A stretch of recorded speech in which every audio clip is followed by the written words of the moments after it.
ಸ್ನೇಹಿತರೆ ಎಲ್ಲರಿಗೂ ನಮಸ್ತೆ. Welcome back to my channel Eshanna Jakkanahalli. ಸ್ನೇಹಿತರೆ, ನಾನು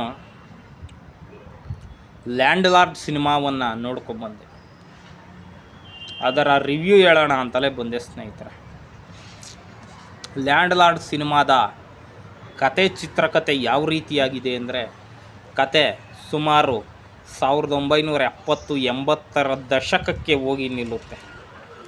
ಆಗ ನಡೀತಿದ್ದಂತಹ ಜಮೀನ್ದಾರರ ದಬ್ಬಾಳಿಕೆ, ದಲಿತರ ಮೇಲಿನ ದೌರ್ಜನ್ಯ, ಹೆಣ್ಣು ಮಕ್ಕಳ ಮೇಲಿನ ಶೋಷಣೆ, ಜಾತಿ ಪದ್ಧತಿ ಇವೆಲ್ಲವೂ ಕೂಡ ಮೇನ್ ಸ್ಟ್ರೀಮಲ್ಲಿ ಮುಖ್ಯ ಭೂಮಿಕೆಯಲ್ಲಿ ಆ ಕಥೆಯಲ್ಲಿ ಬಂದು ನಿಂತ್ಕೊಳ್ತವೆ ಸ್ನೇಹಿತರೆ. ಆ ಸಿನಿಮಾವನ್ನು ನೋಡಿದಂತಹ ನನಗೆ ಏನನ್ನಿಸ್ತು ಅಂದರೆ, ಸುಮಾರು 50-60 ವರ್ಷಗಳ ಹಿಂದೆ ಈ ಜಮೀನ್ದಾರರ ದಬ್ಬಾಳಿಕೆ ಅದು ಇನ್ನೆಷ್ಟಿತ್ತು ಅನ್ನೋದನ್ನು ತುಂಬ ಮನೋಜ್ಞವಾಗಿ ಕಟ್ಟಿಕೊಟ್ಟಿದ್ದಾರೆ ನಿರ್ದೇಶಕ ಜಡೇಶ್ ಅವರು. ಸ್ನೇಹಿತರೆ, ಮತ್ತೆ ಆ್ಯಕ್ಟಿಂಗ್ ವಿಷಯಕ್ಕೆ ಬಂದರೆ, ನಟನೆ ದುನಿಯಾ ವಿಜಯ್ ಅವರ ಆ್ಯಕ್ಟಿಂಗ್, ಆ ವಯಸ್ಸಾದ ಪಾತ್ರಧಾರಿಯಲ್ಲಿ ಮಾಡಿರುವಂತಹ ರೀತಿ ತುಂಬ ಅದ್ಭುತವಾಗಿ, ಅಮೋಘವಾಗಿ ಮಾಡಿದ್ದಾರೆ. ಅದು ತುಂಬ ಜನ ಆ ತರಹದ ಒಂದು ಪಾತ್ರ ಮಾಡಲಿಕ್ಕೆ ಸ್ಟಾರ್ ನಟರು ಒಪ್ಕೊಳ್ಳೋದಿಲ್ಲ. ಆದರೆ ದುನಿಯಾ ವಿಜಯ್ ಅವರು ಆ ತರಹದ ಒಂದು ಪಾತ್ರ ಮಾಡಿರೋದಕ್ಕೆ ಯಾಟ್ಸ್ ಆಫ್. ಕೊಡ್ಲಿ ರಾಚಯ್ಯ ಅನ್ನುವಂತಹ ಪಾತ್ರ ಹೈಲೈಟ್ ಏನಪ್ಪ ಅಂದರೆ, ಕೊಡ್ಲಿ ರಾಚಯ್ಯ ಕೊಡ್ಲಿಯಲ್ಲಿ ಮರವನ್ನು ಕಡಿಲಿಕ್ಕೆ ಹೋದರೆ ಅದು ಎಂಥದ್ದೇ ದೊಡ್ಡ ಮರ ಆಗಿರಲಿಲ್ಲ, 10 ಏಟ್ಗಿಂತ ಜಾಸ್ತಿ ಏಟು ಯಾವ ಮರಕ್ಕೂ ಆಗ್ತಿರಲಿಲ್ಲ ಅನ್ನೋದೊಂದು ಖಡಕ್ಕಾದ ಒಂದು ಡೈಲಾಗ್. ಸ್ನೇಹಿತರೆ, ನಿಜಕ್ಕೂ ಅಂತಹ ಒಂದು ಕಾಲಘಟ್ಟದಲ್ಲಿ 1970-80ರ ದಶಕದಲ್ಲಿ ಜನಗಳ ಹತ್ರ ಆ ಒಂದು ಕೆಚ್ಚು ಇರ್ತಾ ಇತ್ತು ಸ್ನೇಹಿತರೆ. ಈ ಒಂದು ಮರವನ್ನು ಇಷ್ಟೇ ಏಟಲ್ಲಿ ಉಂಡಿಸ್ತೀನಿ ಅಂದರೆ ಅಷ್ಟೇ ಏಟಲ್ಲಿ ಉಂಡಿಸ್ಬಿಡೋರು. ಆ ಒಂದು ನಾಟಿ ಸ್ಟೈಲನ್ನು ಈ ಒಂದು ಸಿನಿಮಾದಲ್ಲಿ ಕಟ್ಟಿಕೊಟ್ಟಿದ್ದಾರೆ ಸ್ನೇಹಿತರೆ. ಮತ್ತು ದುನಿಯಾ ವಿಜಯ್ ಆದಮೇಲೆ ರಾಜ್ ಬಿ ಶೆಟ್ಟಿ ಖಳನಾಯಕ. ನನಗನ್ಸಿದ್ದು, ಪ್ರಾಮಾಣಿಕವಾಗಿ ಹೇಳ್ತೀನಿ, ರಾಜ್ ಬಿ ಶೆಟ್ಟಿಯವರು ತುಂಬ ಶಕ್ತಿ ಮೀರಿ ತನ್ನ ಎಫರ್ಟನ್ನು ಹಾಕಿದ್ದಾರೆ, ಶಕ್ತಿ ಮೀರಿ ನಟನೆಯನ್ನು ಮಾಡಿದ್ದಾರೆ. ಆದರೆ ಆ ಒಂದು ಪಾತ್ರಕ್ಕೆ ರಾಜ್ ಬಿ ಶೆಟ್ಟಿ ಹೊಂದಾಣಿಕೆ ಆಗಿಲ್ಲ. ಆ ಒಂದು ಖಡಕ್ಕಾದಂಥ ಪಾತ್ರಕ್ಕೆ ಯಾರಿದ್ದರು? ರವಿಶಂಕರ್ ಇದ್ದರು, ಸಾಯಿ ಕುಮಾರ್ ಇದ್ದರು, ಅಥವಾ ಅಯ್ಯಪ್ಪ ಇದ್ದರು, ಇನ್ನೊಬ್ಬರು ಸಂಪತ್ ಅಂತ ಇದ್ದರು, ಜಗಪತಿ ಬಾಬು ಅವರಿದ್ದರು. ಆಯ್ತಪ್ಪ, ಹೋಗಲಿ, ರವಿಶಂಕರ್ ಅವ್ರನ್ನ ಹಾಕ್ಕೋಬೋದಿತ್ತಲ್ಲ, ಅಯ್ಯಪ್ಪ ಅವ್ರನ್ನ ಹಾಕ್ಕೋಬೋದಿತ್ತಲ್ಲ. ಆಯ್ತು, ಸ್ವಲ್ಪ ಯಂಗೆಸ್ಟ್ ಬೇಕು ಅನ್ನೋದಾಗಿದ್ದರೆ ಅಯ್ಯಪ್ಪ ಅವ್ರನ್ನ ಹಾಕ್ಕೋಬೋದಿತ್ತು. ರಾಜ್ ಬಿ ಶೆಟ್ಟಿ ಅವ್ರನ್ನ ಆ ತರಹದ ಪಾತ್ರಗಳಲ್ಲಿ ನಾವು ಯಾವತ್ತೂ ನೋಡೇ ಇಲ್ಲ. ನಿಜಕ್ಕೂ ಅವರೇನೇ ಎಫರ್ಟ್ ಹಾಕಿ ಅದರಲ್ಲಿ ನಟನೆ ಮಾಡಿದರೂ ಕೂಡ ಅವರ ದೇಹ ಆ ಒಂದು ಪಾತ್ರಕ್ಕೆ ಹೊಂದ್ಕೋಬೇಕಿತ್ತು. ಆ ತರಹದ ವ್ಯಕ್ತಿಯನ್ನು ಹಾಕಬೇಕಿತ್ತು. ನೀವು ದುನಿಯಾ ಅಲ್ಲ, ಇನ್ನೊಂದು ಯಾವುದೋ ಭೀಮಾ ಸಿನಿಮಾದಲ್ಲಿ ಡ್ರ್ಯಾಗನ್ ಅಂತ ಹೇಳಿಬಿಟ್ಟು ಒಬ್ರನ್ನ ಹಾಕ್ಕೊಂಡಿದ್ದೀರಲ್ಲ, ತೀರಾ ಅಂಥ ದೇಹದಾರ್ಢ್ಯವನ್ನು ಹೊಂದಿರತಕ್ಕಂಥ ವ್ಯಕ್ತಿ ಹಾಕ್ಕೊಳ್ಳಿ ಅಂತ ನಾನು ಹೇಳ್ತಾ ಇಲ್ಲ. ಒಬ್ಬ ಖಡಕ್ ವಿಲನ್ ಬೇಕಿತ್ತು. ಅದು ಇಲ್ಲದೆ ಇರೋದು ಇದರಲ್ಲಿ ಒಂದು ಮೈನಸ್ ಪಾಯಿಂಟ್ ಅಂತಲೇ ಹೇಳ್ತೀನಿ. ಆ ರಾಜ್ ಬಿ ಶೆಟ್ಟಿ ಅವ್ರನ್ನ ಹಾಕ್ಕೋಬಾರ್ದಿತ್ತು. ಆಮೇಲೆ ದುನಿಯಾ ವಿಜಯ್ ಅವರ ಮಗಳು ರಿತನ್ಯ ತುಂಬ ಚೆನ್ನಾಗಿ ನಟನೆ ಮಾಡಿದ್ದಾರೆ ರೀ. ಅವರ ಪಾತ್ರ ಕೂಡ ಒಂದು ಒಳ್ಳೆ ಮುಖ್ಯ ಪಾತ್ರವನ್ನೇ ಕೊಟ್ಟಿದ್ದಾರೆ. ಸಿನಿಮಾದಲ್ಲಿ ಬಹುಮುಖ್ಯ ಪಾತ್ರ, ಪೊಲೀಸ್ ಕಾನ್ಸ್ಟೇಬಲ್ ಪಾತ್ರ. ಮತ್ತು ದೇವಿ ಅಂತ ಒಂದು ಕ್ಯಾರೆಕ್ಟರ್ ಬರುತ್ತೆ ಒಬ್ಬ ಹುಡುಗಂದು. ಆ ಹುಡುಗನ ಪಾತ್ರನೂ ತುಂಬ ಚೆನ್ನಾಗಿ ನಿಭಾಯಿಸಿದ್ದಾನೆ ಆ ಹುಡುಗ. ಅದಾದಮೇಲೆ ಇನ್ನೊಂದು ಪಾತ್ರ ಬರುತ್ತೆ, ಯಾವುದು ಅಂತಂದರೆ ರಚಿತಾ ರಾಮ್ ಅವ್ರದ್ದು. ನಿಜಕ್ಕೂ ಕೂಡ ರಚಿತಾ ರಾಮ್ ಅವರು ಆ ಒಂದು ಪಾತ್ರ ತುಂಬ ಚೆನ್ನಾಗೇ ನಟಿಸಿದ್ದಾರೆ. ಈಗ ನೋಡಿ, ನಾನು ಈಗೆಲ್ಲ ಮಾಡ್ರನ್ ಲುಕ್ಕಲ್ಲಿ ಕಾಣಿಸ್ಕೊಂಡು ನಟನೆ ಮಾಡೋದೇ ಬೇರೆ. ಆದರೆ ಆ ಕಾಲದ 60, 70, 80ರ ದಶಕದ ಮಹಿಳೆಯರ ರೀತಿ ನಟನೆ ಮಾಡೋದಿದೆಯಲ್ಲ, ಅದು ತುಂಬಾ ಕಷ್ಟ. ಆ ಒಂದು ಪಾತ್ರವನ್ನು ರಚಿತಾ ರಾಮ್ ತುಂಬ ಸುಲಭವಾಗಿ ನಡೆಸ್ಕೊಟ್ಟಿದ್ದಾರೆ, ನಟನೆ ಮಾಡಿದ್ದಾರೆ. ಅದು ಚೆನ್ನಾಗಿದೆ. ಅದಾದಮೇಲೆ ಒಂದು ಸೀನ್ ಬರುತ್ತೆ ಕಣ್ರಿ.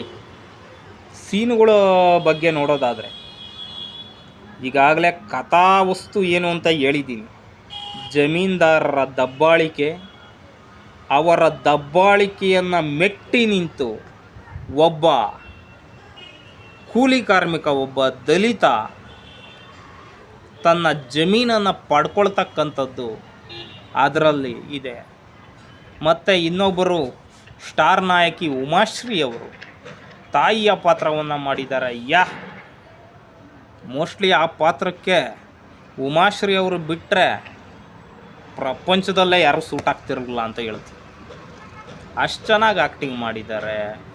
ಆಮೇಲೆ ಇನ್ನೊಂದು ಆ್ಯಕ್ಟಿಂಗ್ ಮಾಡಿದ್ದಾರೆ ಅನ್ನೋದಕ್ಕಿಂತ ಆ ಪಾತ್ರ ಅವರನ್ನೇ ಕೇಳುತ್ತೆ, ಅವರೇ ಮಾಡಬೇಕು ಅಂತ.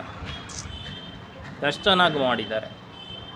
ಮತ್ತು ಈ ಕಥೆಯಲ್ಲಿ ಬರೋದು ಕೆಲವರು ವಿಲನ್ಗಳು ಚೆನ್ನಾಗಿ ಮಾಡಿದ್ದಾರೆ. ಅದಾದಮೇಲೆ ಜಡೇಶ್ ಅವರ ಡೈಲಾಗ್ ಡೆಲಿವರಿ ಯಾವ ರೀತಿ ಇದೆ, ಡೈಲಾಗ್ ಬರೆದಿರೋದು, ನಿಜಕ್ಕೂ ನಾವು ಅವ್ರನ್ನ ಕಾಟೇರದಲ್ಲೇ ನೋಡಿದ್ದು. ಅವರ ಬರವಣಿಗೆ ಯಾವ ರೀತಿ ಕ್ಷಮತೆ ಇದೆ ಅವ್ರ ಬರವಣಿಗೆಯಲ್ಲಿ ಅಂತ. ಅದೇ ರೀತಿಯಾದಂತಹ ಚಿತ್ರಕಥೆಯಲ್ಲಿ ಅದೇ ರೀತಿಯಾದಂತಹ ಬರವಣಿಗೆಯನ್ನೇ ಎತ್ಕೊಂಡೋಗಿ ತುಂಬ ಚೆನ್ನಾದಂತಹ ಬರವಣಿಗೆ, ಲಿರಿಕ್ ಚೆನ್ನಾಗಿ ಬರೆದಿದ್ದಾರೆ.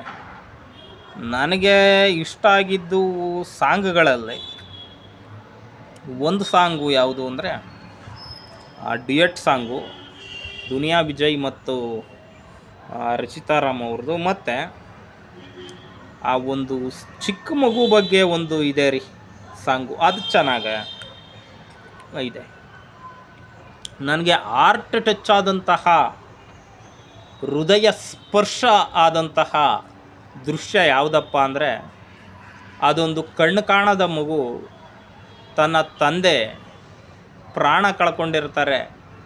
ಆಗ ಆ ಮಗು ಅಪ್ಪ ಅಪ್ಪ ಎದ್ದೇಳಪ್ಪ ಅಂತ ಬಂದು ಕೂಗುತ್ತಲ್ಲ, ಅಪ್ಪ ಯಾಕಪ್ಪ ನೀನೇ ಅಪ್ಪ ಅಂತ ಹೇಳಿಬಿಟ್ಟು ಆ ಒಂದು ಸೀನ್ ಇಟ್ಟಿದ್ದಾರೆ. ಅದು ನಿಜಕ್ಕೂ ಕೂಡ ಎಂತಹ ಕಲ್ಲು ಹೃದಯದವನ್ನು ಕೂಡ ಆ ಒಂದು ದೃಶ್ಯ ಕರಗಿಸುತ್ತೆ ಕಣ್ರಿ. ಅಷ್ಟು ಚೆನ್ನಾಗಿ ಬರೆದಿದ್ದಾರೆ ಆ ಡೈಲಾಗು, ಆ ದೃಶ್ಯವನ್ನು ಅಷ್ಟು ಚೆನ್ನಾಗಿ ಇಟ್ಟಿದ್ದಾರೆ.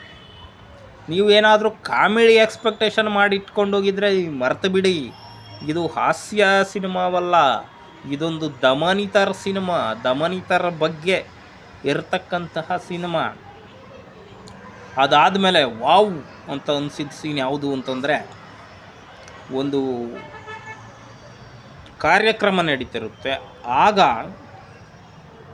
ದುನಿಯಾ ವಿಜಯ್ ಅವರು ಒಂದು ದೊಡ್ಡದೊಂದು ತೆಂಗಿನ ಮರವನ್ನು ಕಡಿದು ಅದು ಬೀಳೋ ಟೈಮ್ನಲ್ಲಿ ಹೋಗಿಬಿಟ್ಟು ಎಲ್ಲರೂ ಹೊಡಿತಾರೆ. ಆ ಸೀನ್ ಮಾತ್ರ ಬೆಸ್ಟ್ ಕಣ್ರಿ, ಸೂಪರ್ ಸೀನ್ ಅದು. ಅದಾದಮೇಲೆ ಒಂದು ಕಾಡಲ್ಲಿ ಫೈಟ್ ಆಗುತ್ತೆ, ಆ ಒಂದು ದೃಶ್ಯವು ಕೂಡ ತುಂಬ ಚೆನ್ನಾಗಿದೆ. ಮತ್ತು ಇಲ್ಲಿ ಇನ್ನೊಂದೇನಿದೆಯಪ್ಪ ಅಂತಂದರೆ, ಯಾವ ರೀತಿಯಾಗಿ ಸಂಗೊಳ್ಳಿ ರಾಯಣ್ಣನನ್ನು ತನ್ನ ಹಿಂಬಾಲಕರೇ ಹಿಡಿದುಕೊಟ್ರೋ ಆ ತರಹದ ಒಂದು ಪ್ರಯತ್ನವೂ ಕೂಡ ಒಳಂದೊಳಗೆ ಇದ್ಕೊಂಡು ಅವ್ರ ಬೆನ್ನಿಗೆ ಚೂರಿ ಆಗ್ತಕ್ಕಂತಹ ಕೆಲವೊಂದು ದೃಶ್ಯಗಳು ಕೂಡ ಈ ಸಿನಿಮಾದಲ್ಲಿದೆ. ಅದು ಇದೆ ಸ್ನೇಹಿತರೆ. ಒಟ್ಟಾರೆಯಾಗಿ ಸಿನಿಮಾ ನಾವು ದುಡ್ಡು ಕೊಟ್ಟು ನೋಡಿದ್ದಕ್ಕೆ ಪೈಸಾ ವಸೂಲಲ್ಲ, ರೂಪಾಯಿನಷ್ಟು ವಸೂಲು ಆಗುತ್ತೆ. ಇಂತಹ ಸಿನಿಮಾವನ್ನು ಚಿತ್ರಮಂದಿರದಲ್ಲೇ ಹೋಗಿ ನೋಡಬೇಕು. ದಯಮಾಡಿ ನಿಮ್ಗಳಿಗೆ ನಾನು ಕೇಳ್ಕೊಳ್ಳೋದಿಷ್ಟೇ, ಮುಂದೊಂದು ದಿನ ಮೊಬೈಲಾಗಿ ಬರ್ಬೋದು, ಇಲ್ಲ ಅಂತ ಹೇಳ್ತಿಲ್ಲ. ಮೊಬೈಲಿಗೆ ಬರೋವರೆಗೂ ಕಾಯಬೇಡಿ, ಕಾದು ಕುಳಿತು ಇಂಥ ಒಂದು ಸಿನಿಮಾನವನ್ನು ಥಿಯೇಟ್ರಿಗೆ ಹೋಗಿ ನೋಡಿದಿರ ಮಿಸ್ ಮಾಡ್ಕೊಂಬಿಟ್ನಲ್ಲ ಅಂತ ನಿರಾಶರಾಗಬೇಡಿ.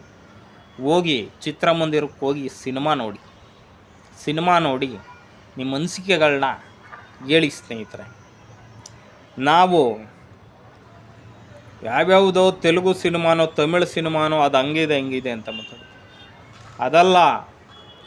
ಒಂದು ಕನ್ನಡದ ಸಿನಿಮಾ ಇಡೀ ದೇಶವೇ ನೋಡಬಹುದಾದಂತಹ ಒಂದು ಚಿತ್ರಕಥೆಯನ್ನು ತಂದು ಮುಂದೆ ನಿಂತಿದೆ.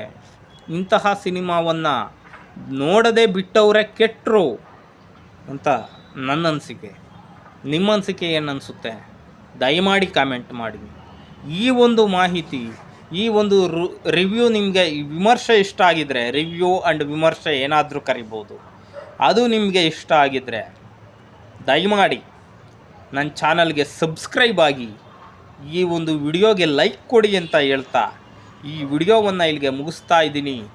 ಜೈ ಹಿಂದ್, ಜೈ ಕರ್ನಾಟಕ, ಜೈ ಭುವನೇಶ್ವರಿ ದೇವಿ.